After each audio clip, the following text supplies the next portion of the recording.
I'd like to invite one of our 2009 Innovation Award winners up to the stage because he's got a pretty incredible story to share about the impact of the SVN community on him, and I hope he'll share a little bit about his impact on the SVN. And it's someone that many of you know and love, myself included, Greg Kiesling from Recycle Force. Come on up here. Love you. Thank you, Deb. Yes, I'm Greg Kiesling. I'm the president of Recycle Force. We're an electronic recycling organization. We recycle TVs, computers, Pong machines.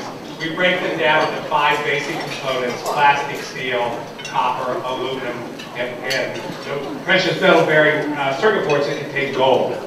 But we're also a prison reentry program. So our prisons, as almost all of your state prisons, are full, and our governor releases people early, and we employ them, and we help them reconnect back with civil society. So thank you very much. We love what we do. Very good. Ex-offenders will be good workers. Remember that. As Deb said, I'm a 2009 Social Innovation Award winner. And when I got nominated, I had no idea what SVN was. So, you know, the SUV network, I had no idea. Here we are in Indiana, we never heard of it. But since our award in Hawaii in 2009, we have received over $8 million in contracts. We've employed over 400 ex-offenders. Only a few of them have gone back to prison. And we're very proud of what's happened from the notoriety of getting the SVN award.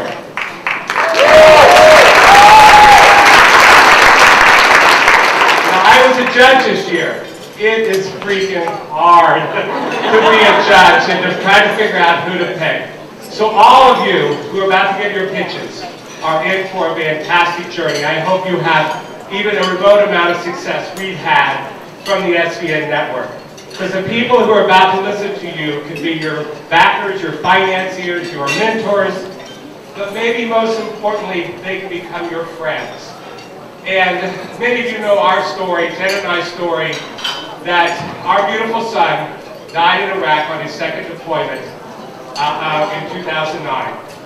And a lot of you do not know that I got the call that I was a finalist the day after Chance died. And I didn't think I could do it. And to this day, I don't know who from SVN called me. But they said, Mr. Kiesling, we believe in you. We can call you back later. Take some time. And they did, because I told them I couldn't do this, but they did. They called me back, and you know, they became my friends, and they've helped Janet and I through our awful tragedy. And what SVN has also helped us do is, many of you might remember that we're there in 2009. Ariana Huntington spoke. We told our son, our beautiful son, died by suicide, as many soldiers have tragically died from the numbers of deployments they faced. And that evening, I asked Ariana Huntington if she knew that the President had a long-standing policy that the families of suicide victims could not be acknowledged. And there was a shock in the room. I turned it. Amy Goodwin, who was by my side, an SVN member, and she said, I want to break this story. And so it took 2 long years, 3 Amy Goodwin pieces, CNN, MSNBC, New York Times, Wall Street Journal, CBS News, which I think was, that Scott Pelley guy was pretty cool. And I'm very happy to say that on July 5th of this year, President Obama changed a long-standing policy of how families of soldiers who die by suicide are treated.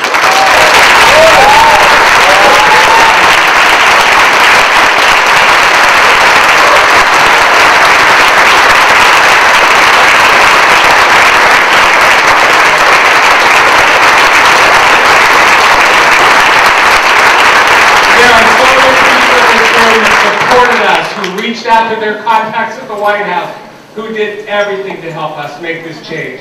And this change is going to bring comfort to families, so let's hope that President Obama never has to write a letter to the family of the suicide victims.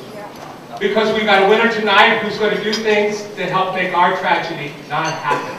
And so we're excited about the direction SVN is going. We're excited to be here with all these winners. Again, you're in for the journey that'll be phenomenal beyond what you could ever imagine. So I thank all of you for the bottom of Janet and I's part in our family and our organization.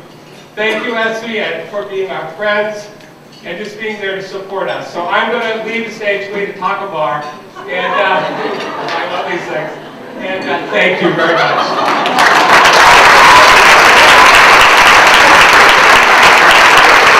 I don't even know where to begin with our last awardee. I had the pleasure about a month ago, I think, of interviewing Lemi Bowie from Liberia, one of the 2 Liberian women with Ellen Johnson Sirleaf. She won a Nobel Peace Prize immediately after my interview, which I'm sure helped. No, but she said in that extraordinary conversation, she has a book out, she quoted in it what she said was a traditional African saying, which I usually am skeptical of, but in this case I actually believe that it was probably what she said it was. When you pray, move your feet. This is a guy who has been inspired by generations of women who, when they prayed, moved their feet and moved their countries. Moved their countries from horrendous civil war, a series of them, to peacetime. It's not easy, but they're in it. To 2 Nobel Peace Prizes. That's just the icing on the cake. Don't ever say you can't go back. This is a guy who, after 28 years of his family being in exile, returned to Liberia. And with that sense of inspiration, he's a high-tech expert, became the founder of the first fair trade certified garment factory in Africa, in Liberia. It's worker-owned. I'm not saying too much. It brings Muslims and Christians together, and hey, next Nobel for you, I think. Cheers.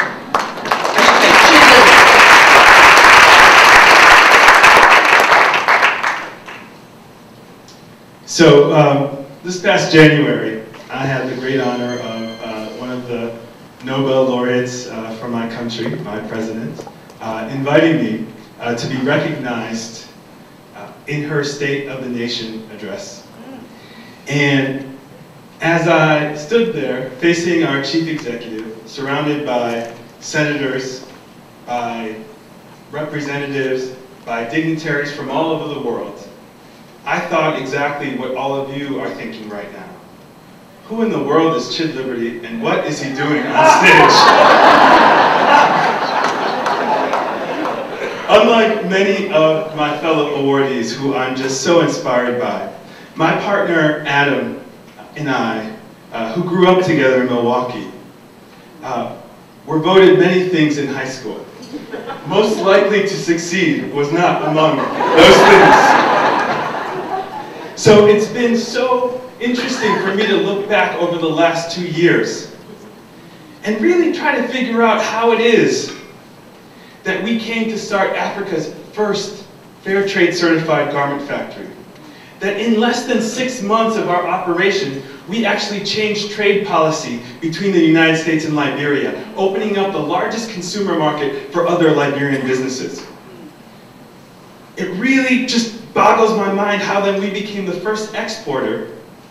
And what to me is really interesting is that in 2011, Liberty and Justice is the only value-added exporter in Liberia today. And what I want to drill down into what that actually means. We're the only company that's exporting from Liberia anything that's not a raw material, that's not raw rubber, raw wood, or iron ore. And when I really think of how all of this came to be in such a short time, I have to remember and do what we like to do in Liberia. We love to give testimony. I have to remember that 2 years ago on a Friday night on a stage just like this one, coming from Opportunity Collaboration just like I am this year, I came to SVN. I didn't have any money. I didn't have any factories. All I had was this improbable dream. Friday, I talked to you all and I shared that dream. And Sunday, by the time I left, I had a commitment from my first institutional investor.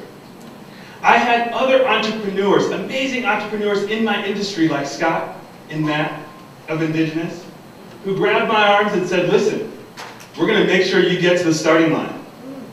And best of all, I had my first major order from a large US retailer. Now the funny thing is, that order did not come from the SVN community. It came through a phone call that I got while napping in my room upstairs. So if you don't see me too much this weekend, you'll understand where I am. Let me just say very quickly that, of course, my name is Chid Liberty. The company is Liberty and Justice. And so people often ask me, where is Mr. Justice? And I generally tell them he's in Milwaukee, of course. But tonight, I feel so honored to tell you that Mr. Justice is here himself. The funny thing is, his name is Adam Buttline, and as he said yesterday in a board meeting, Liberty and Buttline just doesn't have the same.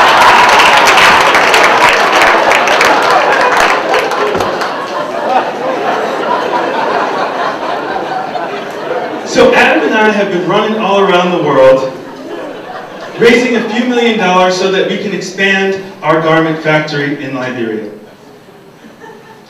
We have been talking to tons of amazing investors, and every once in a while, an investor comes to us and they say, how can you guys be so confident that you can actually execute this plan? How can you not see all the risk inherent in manufacturing businesses in Africa, especially in a post-conflict country like Liberia? What makes you so confident? And I have to remind them that it's nothing about us that makes us so confident. It's nothing about our management team, even though they're excellent. Nothing about our board, even though they're excellent. Nothing about our valuation. Nothing about our investors. But for me, I was raised by a woman who, similar to the women in our factories, had her whole life destroyed by a war. When my family came to America as refugees, my father was so debilitatingly depressed after a few years that I can't even talk about working. It was hard for him to get out of bed. It wasn't just that he had lost his social status as a diplomat.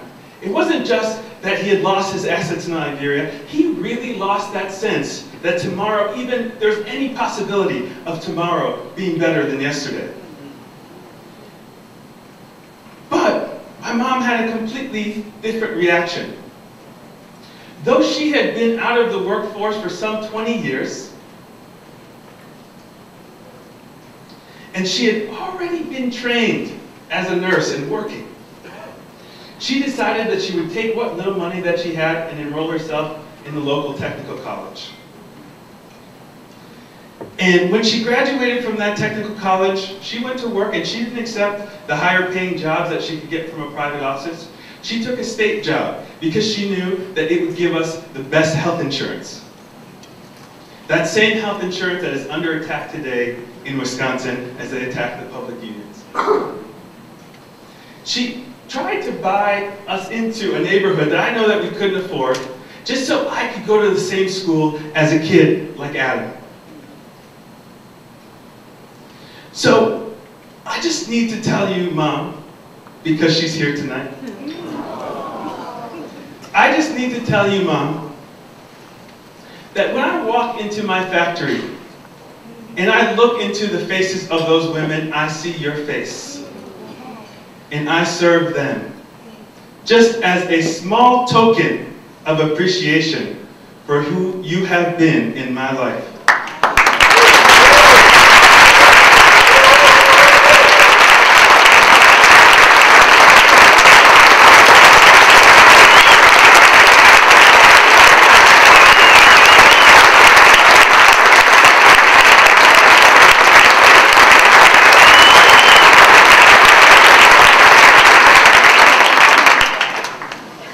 I know, Mom, I love you so much. I know, Mom, that there is a reason that I came to this country a refugee and left a CEO. And I know that the same can be true for those children of the women who are working for me today. So I ask all of you to join us as we build just and sustainable economies in Liberia. I know that if we can unlock that mother's love, if we can give that woman just that little helping hand that she needs to get that job, to put our kids in school, that we will truly transform Liberia, transform Africa, and change the world. Thank you so much.